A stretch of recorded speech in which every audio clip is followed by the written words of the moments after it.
Halo semuanya, sebelum kita memulai lagi, tentang pertengkaran Devi dan Dr. Roy Cunardi. Jangan lupa dulu like-nya, dan subscribe-nya, channel cerita roman ini. Bab 433.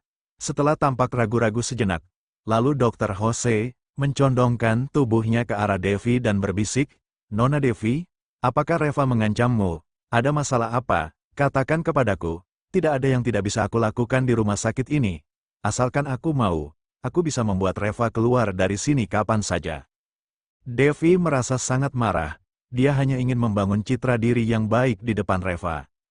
Tetapi sekarang Jose malah datang menghina Reva, dengan berbagai cara yang membuatnya merasa sangat susah hati. "Dokter Jose, silakan keluar," ujar Devi dengan marah. Jose merasa sangat malu sekali.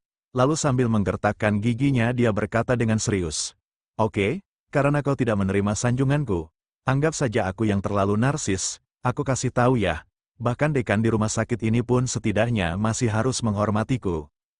Hei, dalam seumur hidupmu kau jangan pernah berharap bisa berkembang lagi." Jose pergi dengan penuh amarah. Devi berkata dengan penuh rasa tidak enak hati, "Kak Reva, aku benar-benar minta maaf. Orang ini benar-benar aneh sekali." Reva cemberut, dia juga merasa tidak berdaya. "Kau, Jose, bisa mengejar wanita yang kau mau sesukamu. Tetapi apa maksudnya dengan datang ke departemenku dan memaki aku, seolah-olah aku melarangmu mengejarnya saja, tetapi masalah ini belum berakhir." Tidak lama setelah Dr. Jose pergi, gantian Dr. Roy yang mendorong pintu departemennya dan masuk. Dr. Roy melirik Reva dengan jijik, dia langsung berjalan menghampiri Devi. "Nona Devi, bolehkah kita berbicara secara empat mata sebentar?" Devi terkejut. "Dr. Roy, ada apa?" Roy berkata, "Ini berhubungan dengan pekerjaanmu. Nona Devi, ayo keluar sebentar untuk mengobrol." Devi tampak bingung, tetapi tetap saja dia meletakkan kain lap di tangannya itu. "Kak Reva, aku keluar sebentar." Reva mengangguk, dia sama sekali tidak merasa perlu repot-repot memperhatikan mereka. Menurutnya Roy ini pasti memiliki pikiran yang sama dengan Jose. Devi mengikuti Roy hingga ke depan pintu dan melihat seorang wanita parubaya sedang berdiri di depannya. Wanita itu mengenakan pakaian yang indah dengan dua cincin permata yang besar di tangannya dan seuntai kalung mutiara di lehernya, membuat orang merasa sekujur tubuhnya penuh dengan aura elegan. "Nona Devi, mari ku perkenalkan, ini adalah mama aku. Dia adalah manajer umum PT Medipam di kota kami." Roy menunjukkan ekspresi tulus dan bangga. Devi tampak sedikit bingung tetapi tetap menyapa wanita itu dengan sopan, "Halo Tante." Wanita itu menatap Devi dari ujung kepala hingga ujung kaki. Setelah itu dia menunjukkan ekspresi puas dan mengangguk. "Halo, Nona Devi, apakah kau berasal dari kota ini?" Devi mengangguk, "Ya, wanita, apa pekerjaan orang tuamu?" Devi berkata, kedua orang tuaku berprofesi sebagai dokter." Mata wanita itu langsung berbinar. Dia jelas merasa sangat puas sekali. "Ternyata latar belakang keluargamu di bidang kedokteran. Itu hebat, hebat sekali. Pantas saja Nona Devi juga bekerja di bidang ini." Si wanita itu mengangguk-angguk. Wajah Devi tampak penuh keheranan. Memangnya apa hubungannya dengan wanita itu tentang apa yang dilakukan oleh keluarganya? Dengan lembut wanita itu berkata, "Nona Devi, suami aku bekerja di biro kesehatan. Pekerjaan utamanya adalah bertanggung jawab atas pengelolaan rumah sakit. Roy bekerja di rumah sakit ini juga untuk berlatih dan mencari pengalaman saja. Di kemudian hari kami pasti akan membiarkan dia mendapatkan posisi yang lebih baik lagi. Kedua orang tuamu juga berprofesi sebagai dokter jadi sangat cocok dengan bisnis keluargaku. Begini saja, pertama-tama kau pindah dulu ke departemennya Dr. Roy dan berteman dengannya untuk beberapa waktu. Kalau boleh, sekalian ajak orang tuamu keluar untuk makan bersama. Dengan begitu bisa dianggap sudah saling mengenal." Devi tampak bingung. "Tante, apa maksudnya ini? Aku baik-baik saja bekerja di departemen ini. Aku tidak berpikir untuk pindah departemen. Apalagi orang tuaku juga sangat sibuk jadi mungkin agak sulit untuk mengajak mereka makan bersama." Wanita itu mengernyitkan keningnya. "Sibuk? Tidak peduli seberapa sibuknya mereka. Apakah akan sesibuk kami? Perusahaan kami asetnya bernilai miliaran. Apa kau tahu seberapa sibuknya aku sebagai seorang manajer umum? Apakah kedua orang tuamu bisa lebih sibuk daripada suami aku yang bertanggung jawab atas pengelolaan seluruh rumah sakit di kota? Kita semua bisa meluangkan waktunya sejenak, tetapi orang tuamu malah sama sekali tidak punya waktu. Kau ini, apakah kau tahu sopan santun? Bagaimana cara kedua orang tuamu itu mengajarimu? Sebelum kita lanjut, jangan lupa dulu like-nya dan subscribe-nya. Channel Cerita Roman ini, bab 434. Roy juga ikut mengeluh. Devi, kau harus bersikap sopan saat berbicara dengan orang yang lebih tua. Kau juga berasal dari keluarga medis, yang bisa dibilang ada keluarga yang terpelajar. Jadi seharusnya kau memahami sopan santun seperti ini. Ma, kau jangan marah. Devi baru saja lulus. Dia tidak terlalu memahami masalah sosial di dunia luar ini. Ada jejak penghinaan di wajah wanita itu. Makanya itu aku katakan, betapa pentingnya bibit, bobot dan bebeit seorang pasangan. Orang yang berasal dari keluarga sederhana seperti ini sulit untuk dibanggakan. Dengan cepat Roy berkata, Ma, kau jangan terlalu memikirkan itu, beri dia kesempatan. Wanita itu mengibaskan tangannya. Sudahlah lupakan saja, aku malas untuk berbicara omong kosong. Baiklah, karena putraku telah berbicara seperti itu maka aku akan memberimu kesempatan. Sekarang kau pergi berkemaslah dan pindah ke departemen putraku. Aku yang akan mengurus hal lainnya. Dan juga jangan memamerkan nama keluarga kami sebelum semua masalah ini sukses.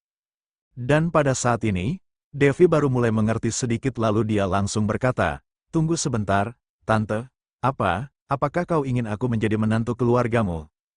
Wanita itu mendengus dingin, masalah ini belum sukses, jadi jangan berkata dengan begitu pasti dulu.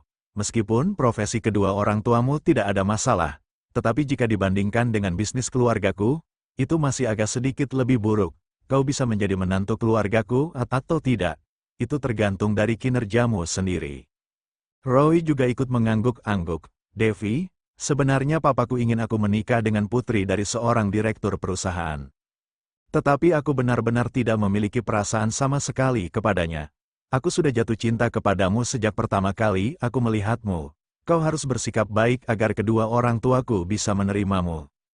Devi tertawa dengan marah. Dia menunjuk Roy dan berkata, Dr. Roy, jangan sampai kau menyakiti dirimu sendiri. Cepat kau cari putri dari direktur perusahaan itu. Aku benar-benar tidak pantas untukmu. Sudahlah, pekerjaanku juga belum selesai, jadi aku tidak punya waktu untuk menemanimu. Devi membalikkan badannya untuk pergi. Tetapi wanita itu langsung kesal dan berkata dengan marah, berhenti, sikap macam apa itu? Bagaimana cara kau berbicara? Begitukah caramu berbicara dengan orang yang lebih tua? Dengan cemas Roy juga berkata, Devi, bagaimana kau bisa bersikap seperti ini? Dia adalah mamaku. Devi bertanya, memangnya kenapa kalau dia mamamu? Dia bukan mamaku, Dr. Roy. Kau pikir kau benar-benar dewa di langit jadi semua wanita ingin bergegas menikah denganmu? Aku kasih tahu ya, kau sama sekali tidak ada artinya di mataku. Kalian berdua, cepatlah pergi. Jangan menghalangi jalan di sini. Wanita itu sangat marah. Apa yang kau katakan? Beraninya kau berbicara seperti itu padaku. Percaya enggak? Kalau aku tidak hanya akan membuatmu keluar dari RS ini, tetapi juga membuat kedua orang tuamu kehilangan pekerjaannya. Devi mencibir, kalau begitu aku tunggu. Aku sama sekali belum pernah melihat orang yang begitu tak tahu malu sepertimu. Kenapa? Karena aku tidak mau berbicara dengan putramu, jadi kau sengaja mau menakut-nakuti aku. Oke, terserah kalian. Jangan sampai hati kalian berubah menjadi lembut. Aku ingin lihat kemampuan apa yang kau miliki hingga bisa membuat kedua orang tuaku kehilangan pekerjaannya.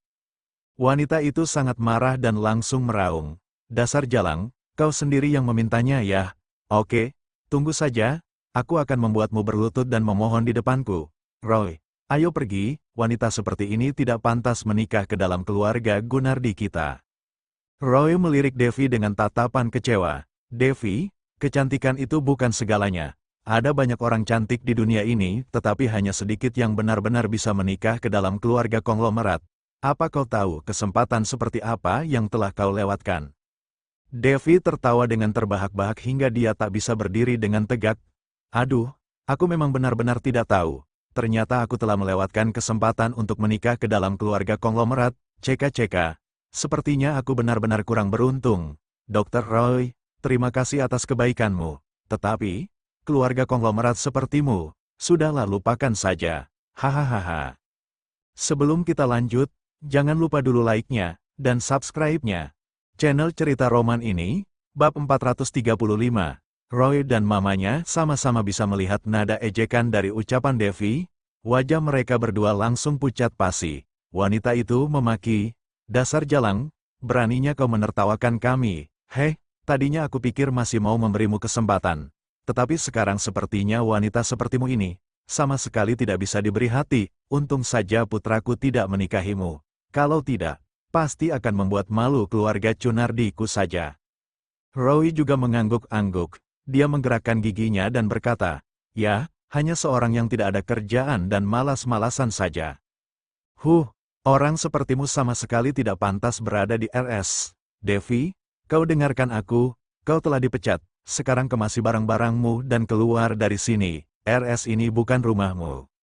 Devi pura-pura ketakutan dan berkata, Dr. Roy, tolong jangan menakuti aku, tidak mudah aku mendapatkan kesempatan magang di sini. Kalau kau memecat aku lalu bagaimana aku harus menjelaskannya kepada keluarga aku nanti? Dan nyatanya memang benar, tidak mudah bagi Devi datang ke sini untuk magang. Dia telah meminta dengan susah payah kepada Dr. Tanaka, baru diizinkan untuk magang di sini. Roy yang mengira bahwa Devi sedang panik lalu mendengus dingin. Sekarang kau baru tahu rasa takut, ku beritahu, sudah terlambat, seharusnya kau tidak menyinggung mamaku. Orang tidak berpendidikan sepertimu memang harus diberi pelajaran. Kalau tidak nanti di luar, kau malah bertingkah laku seperti anak yang tidak dididik dengan baik oleh mamanya. Ucapannya ini langsung membuat ekspresi wajah Devi berubah.